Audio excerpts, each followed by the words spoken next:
Добро вечер на сите. Како сме вечерва? Појадивме ли утрово? Значи вчера јас спомнав во вчерашното предавање дека појадокот е многу битен, затоа ве прашувам дали појадовме утрово. Ова вечер ќе зборуваме за начинот на живот и имунолошкиот систем. Дали знаеме кој е имунолошкиот систем? Знаеме ли кој е нашиот имунолошки систем? Што е имунолошки систем? Добро, ќе видиме понатаму, значи ова е малку насловот е како непознат за нас, меѓутоа е многу едноставен и ќе видиме дека не било нешто што не знаеме. Човечкото тело е изградено од милиони клетки кои што имаат различна форма и функција. Еве, например, клетките на црниот дроб се нарекуваат хепатоцити, тоа латински. Црниот дроб е ваше лево, а ова е еден исечок кој што е гледан со микроскоп. Тоа е една овај клетка од црниот дроб или хепатоцит. Срцето исто така е изградено од клетки кои што се различни по форма од црниот дроб и имаат и различна функција. Тие се како мазни мускулни клетки формирани во снопчиња. Мозокот, еве, исто има различни форми на клетки во зависност од тоа каде се наоѓа во мозокот и гледате дека тие имаат повеќе продолжетоци.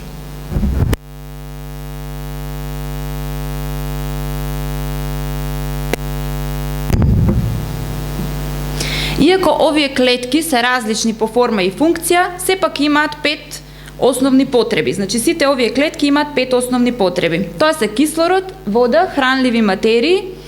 Исто така имаат потреба од исфрлање на отпадните материи од крајниот метаболизам или од цела таа функција што ја извршуваат и имаат потреба да стојат подалеку од секакви отрови. Значи клетките се напаѓани и од отрови.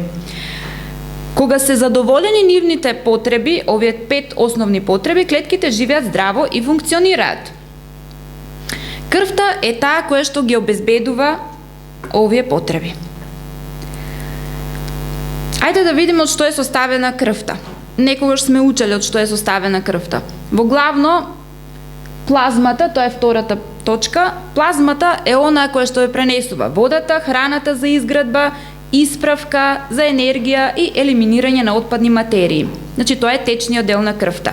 Клетките на крвта се црвените крвни клетки или еритроцити кои што го разнесуваат кислородот од белите дробови до сите клетки во телото и го враќаат јаглеродниот диоксид во воздухот.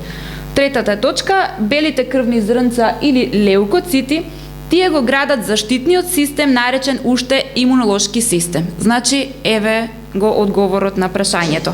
Белите крвни зрнца или леукоцити се оние кои што го формираат имунолошкиот систем или системот за отпорност.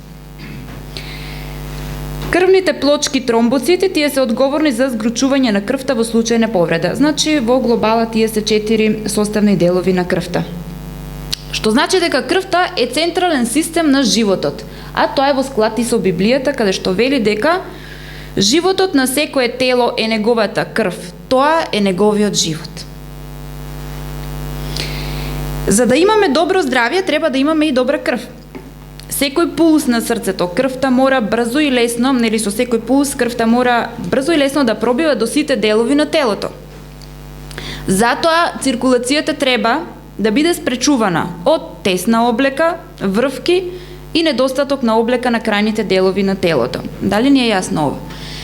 Значи не треба да носиме тесна облека, посебно младите стегнати во фармерки кои што не се ни растегаат, нема циркулација на долните екстремитети, некои врвки што ни ги стегаат, дали каиш, дали не знам, значи недостаток на облека на крајните делови на телото.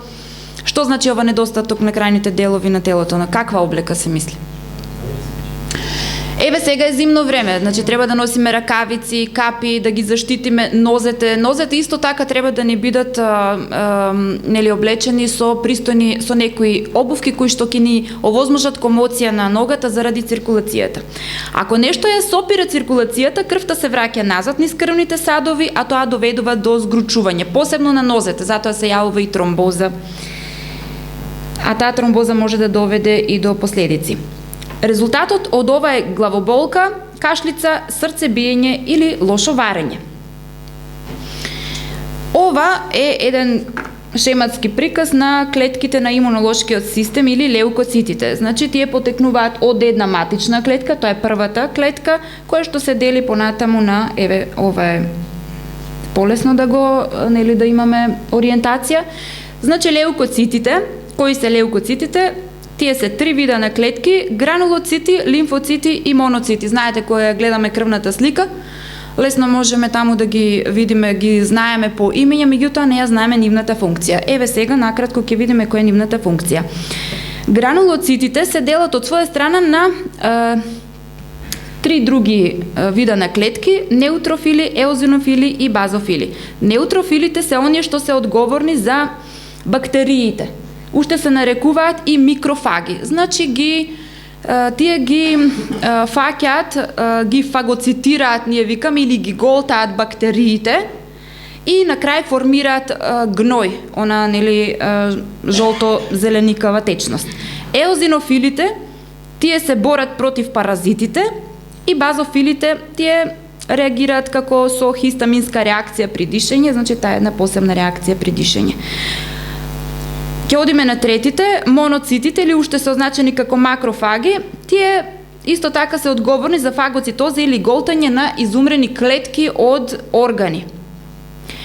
И лимфоцитите, тие се најмали и најдолго живеат.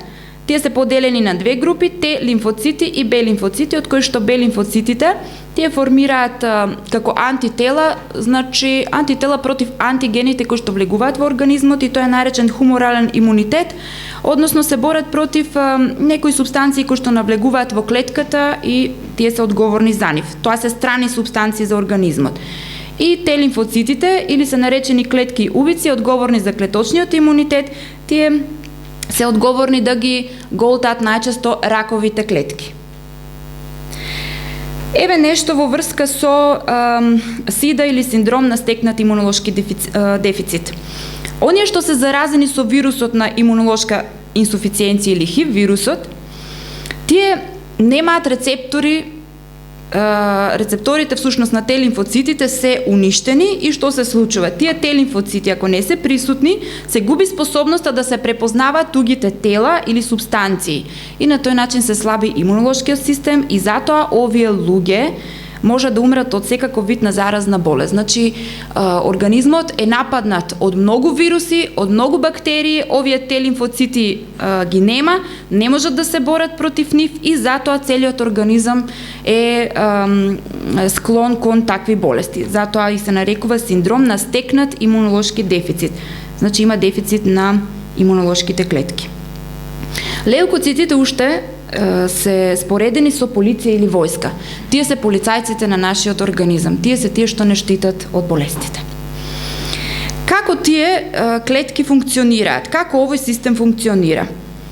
Леукоцитите пливаат слободно во сите останати делови на телото со помош на крвта. Затоа е важно да се одржува добра циркулација. Тоа регулирање оди преку механизми за повратни информации и координација, а оди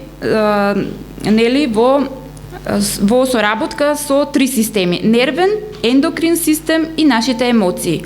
А тука помагаат и хемикали наречени невротрансмитери, за кои ќе слушнеме во некои од следните предавања, кои што се стимулатори на активноста.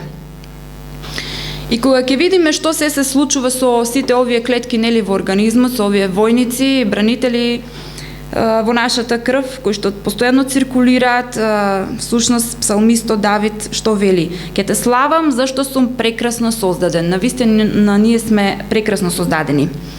Што е тоа што го засилува имунолошкиот систем, а што е она што го потиснува?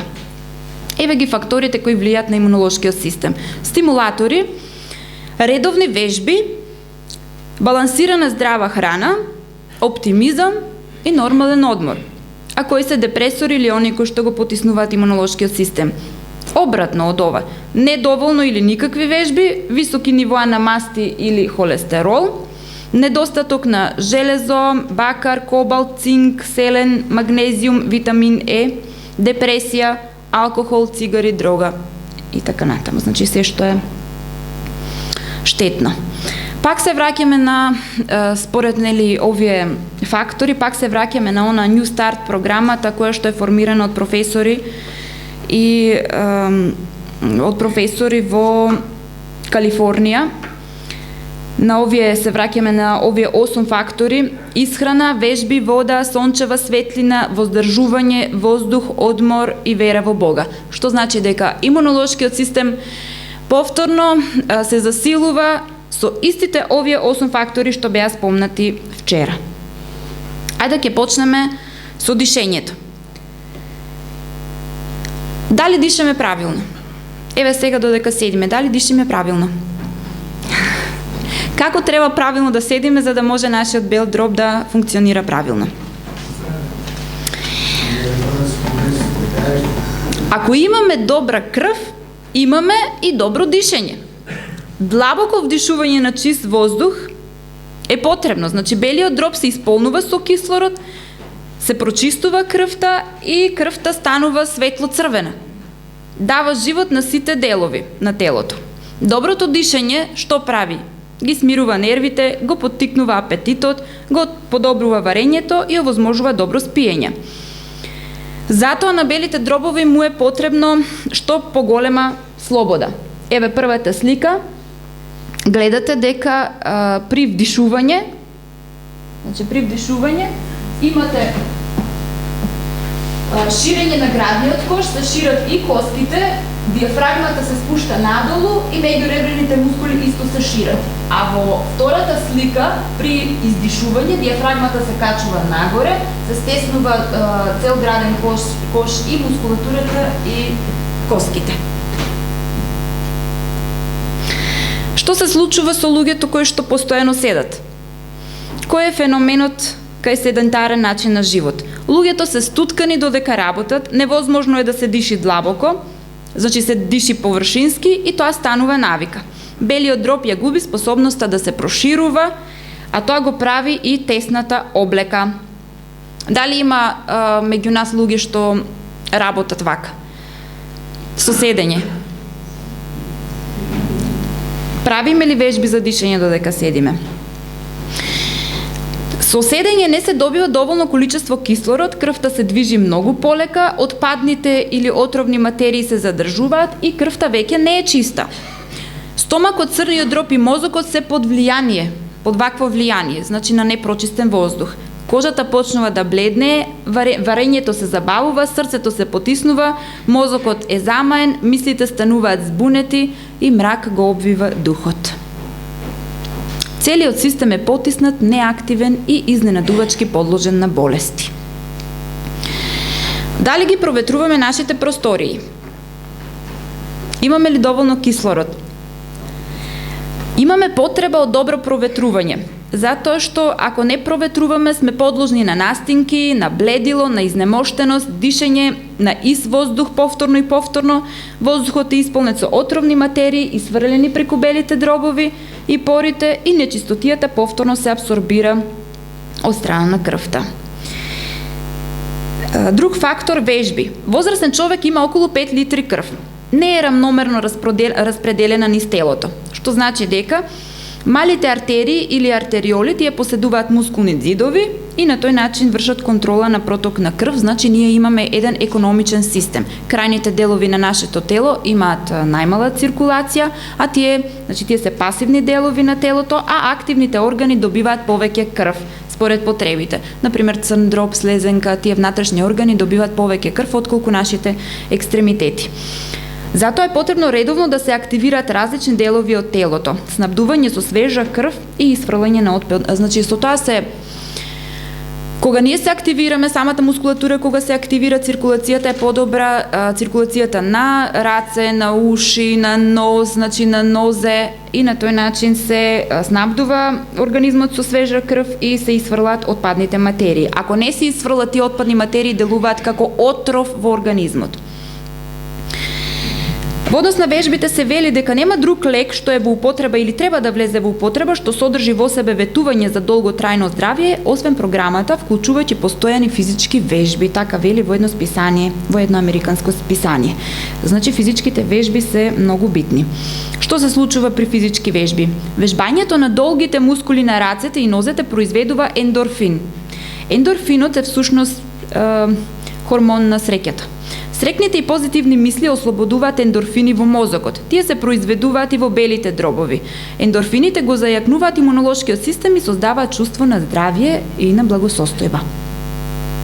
Кои се користите од вежби, корист од вежби? Тоа беше спомнато и синоќа, сега само на брзина ќе ги повториме. Ги зајакнува срцевите мускули, го подобрува изгледот, ја зголемува силата, ја подобрува циркулацијата, го намалува крвниот притисок, ја покачува содржината на минерали во коските, потпомага во справување со стресот, го зголемува ХДЛ холестеролот, значи тоа е добриот холестерол во крвта, создава чувство на благосостојба, ја подобрува контролата на шеќерот кај диабетичари и помага во намалување на телесна тежина кај оние кои што имаат проблеми или со тежината. Како треба да ги практикуваме овие вежби? Важно е да практикуваме физичка активност редовно, ако е можно секој ден, бидејќи физиолошкиот ефект трае само 12 до 24 часа во зависност од интензитетот на вежбите, што значи дека ако вежбаме пола сат, тоа не држи само 24 часа. Активноста која ќе одбереме треба да носи среќа, да е сигурна, корисна и не многу скапа. Најдобро е да шетаме на воздух или да работиме во градина. Одењето кај сите практични случаи е најдобар лек за болното тело. Ниту едно вежбање не може да го замени одењето. Преку него се подобрува циркулацијата. Значи, добро е да пешачиме. Одмор. Возрастен човек има потреба од 7 до 8 часа спиење за 24 часа, а кај возрастните тоа дури е и помалку, дури и 6 и 5 часа. Тоа е малку потешко кај оние работници во фабрики и болници кои што имаат честа промена на смени и им е тешко да се, да го распредела 24 часовното време. Кај децата и адолесцентите, хормонот на раст се излачува првенствено во часовите пред полнок, затоа синоќе кажав дека е најдобро да се спие, посебно, а и за нас исто, за меморијата и за децата, за хормонот за раст, од 22 часот навечер до 2 часот наутро. Тоа е битното време. Значи, спиењето е многу поважно пред, отколку по полнок, и 2 часа добар сон пред полнок се еднакви на 4 часа потоа. Значи, ние можеме да спиеме колку сакаме, после тоа ни треба дупла време за да се одмориме. Не се препорачува јадење пред спиење и некогаш е подобро 2 отколку 3 оброци на ден. Значи, ако ви се премногу 3 оброци, затоа што ако земеме порано вечера, после ручекот, ни треба подолго време да се, сме земале храна, го препречуваме претходното варање од ручекот, а ако земеме покасно, па таа храна не се обработува во желудникот, затоа што навечер не се лачат ензими и таа храна се труле до утрото и затоа имаме и непријатен здив и така. Храната е таа што исто битна за нашето здравје, односно за имунолошкиот систем. Житарици, овошје, јаткасти плодови, зеленчук, сето тоа ни помага, а овие елементи не може да се набава доволно ако се јаде само месо. Значи, имунолошкиот систем е подпомаган од претходната храна, а вели не од месо. Значи, храна од житни култури, трупки, варива и слично. Голем број епидемиолошки и клинички податоци покажува дека користењето на многу растителна храна и комплексни јаглени хидрати се поврзува со намален ризик од голем број хронични заболувања, особено кардиоваскуларни, некои видови на рак, висок крвен притисок и диабет. А премногу масти, храна базирана на животински производи, како месо, риба, јајца, путер, млеко и сирење, се меѓу главните ризични фактори. Значи, гледате која е препораката. И негативно е тоа што кај оваа храна, тоа што има недостаток на минерали, како што се железо, бакар, кобалт, цинк, селен, магнезиум и витамин Е. Што значи дека храната од животинско потекло е таа кој што ги забрзува овие болести, кој што влијае негативно на организмот, а храната од растително потекло е она што ни го помага нашиот имунолошки систем. Алкохолот од Светската здравствена организација е одреден како еден од 10 фактори на ризик за предизвикување на болести во светот.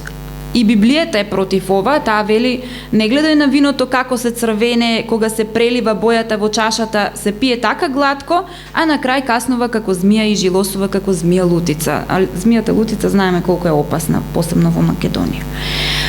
Алкохолот исто така во Библијата уште во 2 стиха е спомнат, вели: виното е подсмевач, жестокиот пијалак буен и кој им се оддава не е разумен. Значи, алкохолот треба да се смета за имунодепресивна дрога со трајни последици. Ова е многу битно во медицината, како имунодепресивна дрога, што значи дека нашиот имун систем, оние леукоцити, се оштетени од алкохолот и многу полесно можеме да заболиме, дали од настинка или од било кои други болести. Сум читала литератури каде што вели дека ако и една чашка алкохол испиеме, на организмот, односно на црниот дроб, му треба 29 дена за да го елиминира до последна честичка. Што значи дека има долготрајно дејство. Макар и една чашка, а има луѓе пијат со килограми, со литри во кавадарци. Иако редовното помало или умерено консумирање алкохол може да придонесе за заштита од коронарна срцева болест, ризикот од други кардиоваскуларни болести предизвикани од алкохолот ни покажува дека не може да се препорача неговата употреба. Ова е препорака од Светската здравствена организација. Сонцето. Дали излегуваме на сонце често? Денеска имаше убаво сонце. Сонцето е битно затоа што делува на лачењето на мелатонин од епифизната жлезда. Епифизната жлезда гледаме дека се наоѓа баш во центарот на мозокот и таа влијае врз лачењето на мелатонин. Зошто е потребен мелатонинот? Тој е антиоксиданс. Го регулира животниот ритам, помага против замор, го подобрува квалитетот на сонот, го стимулира имунолошкиот систем, што е предмет на наше разгледување, и помага при опоравување од стресот, го намалува и холестеролот. Затоа треба почесто да излегуваме на сонце. Друга улога на сонцето е тоа што произведува витамин D во кожата и го трансформира во активен витамин 1,25D витамин во бубрезите. Ако има недостаток од витамин D, што се случува? Посебно кај луѓето во северниот пол. Се јавуваат автоимуни заболувања како диабетес тип 1, тоа е вродениот диабет, мултиплекс склероза, ревматоиден артрит, остеопороза, рак на дојка, на простата, на дебело црево, витилиго, знаете, она со кожата, каде што еден дел е нормален, а другиот е малку побел од останатиот. Избегнувајте да се печете на сонце меѓу 10 и 15 или 14 часот. Зошто? Затоа што и кожната чувствителност е многу битна, знае да се јави и кожен рак. Значи, посебно во летните денови треба да бидеме внимателни. Имаме потреба од сонце.